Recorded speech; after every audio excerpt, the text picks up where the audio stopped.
Well, we thought it was time to nerd out again here on Sunrise, especially with the announcement of the new Star Wars cast for Star Wars Episode 9. We thought we'd bring in our in-house Star Wars expert, Alex Buck. Alex, good morning. Thank you. Good morning to you. You might be overselling me on the Star Wars knowledge just a little bit, You're but a big I do fan, appreciate it. Yeah, I've been behind the scenes this week doing some weather stuff. Jacob Riley's been sort of taking over this morning, over the past couple of mornings at least, in the weather center. Things will be back to normal coming Monday, but wanted to sneak on air here on this Friday morning and talk a little Star Wars. Yeah, we are glad to have you. Looking over this list here, a lot of familiar names from the other sequels: Daisy Ridley, Adam Driver, John Boyega, Oscar Isaac. So a lot of those people that you've been seeing in these other sequels are going to be in this one, but also Mark Hamill. They're bringing him back. Right. And the big name, the big one a lot of people talking about, Billy Dee Williams. Yeah, two big names there. Mark Hamill, interesting because, spoiler alert, for those of you who haven't seen Last Jedi, you might want to turn the volume off for a second, but Mark Hamill doesn't make it through the end. Right. So there's a lot of speculation as to what he might be doing in this new film.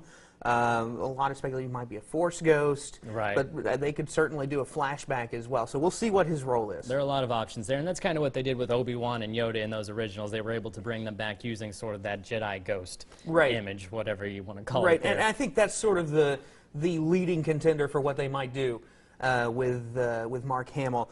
Billy Dee Williams reprising his role. That's a big piece of news there. Very excited to see him come back as Lando. You know, just in the past Han Solo movie, we saw Lando from a different actor. We saw Donald Glover portray Lando. Did a good job. Yeah, exactly. A lot of people are already sort of buzzing about that, so I think that gave them some encouragement to bring Billy Dee back. And that's one of the things that really stood out about his characters. You know, when you're talking about Star Wars, you're typically talking about, you know, sci-fi, a little kind of geeky, nerdy, but they brought Billy Dee Williams into that second movie, and he kind of just had this cool presence that gave it sort of a different feel, which was a great addition to the cast, I thought. Absolutely. One of the coolest guys in the Star Wars franchise. It'll be good to have him back. Very, very true. I was also going to ask you, too, how much you thought was, how important it was to have that cast of the original Star Wars and sort of the difference it made in the movie. Like, would the original Star Wars have been as successful without Harrison Ford, without Carrie Fisher, without Mark Hamill, having someone else play those parts? I don't think so. All of those actors seem really perfect. I would say especially Harrison Ford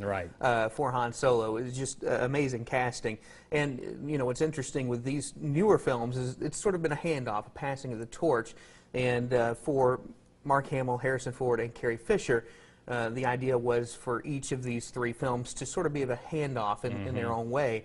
Obviously, with the unfortunate passing of Carrie Fisher, this film's going to have to do some workaround, but there's still, at least allegedly, this is still going to be a very Leia-centric film. They are going to have Leia in this film.